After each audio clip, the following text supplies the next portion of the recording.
ஹே மக்களே வாங்க தோசை சாப்பிட்லாமா? அதுவும் முட்டை தோசை சாப்பிட்லாமா? இன்றைக்கி நைட்டு எங்கள் வீட்டில் தோசை தான் டின்னரு. மேக்ஸிமம் எங்கள் வீட்டில் தோசை தான் டின்னரு. ஸ்பெஷல் என்னென்னு பார்த்தீங்கன்னா, பூண்டு சட்னி வச்சுருக்கேன். பூண்டு நிறையா போட்டு காஞ்ச மிளகாவும் புளியும் போட்டு நல்லா அரைச்சி நல்லெண்ணெயில் வதக்கி வச்சுருக்கேன்.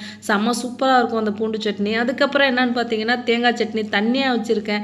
எங்கள் வீட்டில் தண்ணியாக வச்சா ரொம்ப பிடிக்கும். அதுவும் முக்கியமாக எங்கள் அப்பாவுக்கு வந்துட்டு அந்த சட்னி ரொம்ப பிடிக்கும்.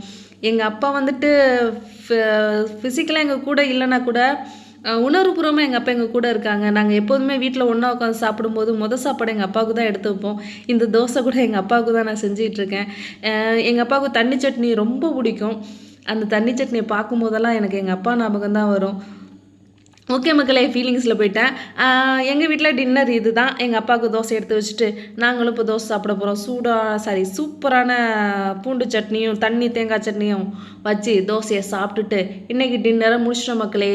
ஓகே மக்களே, அடுத்த வீடியோவில் பார்க்கலாம். பாய் பாய்.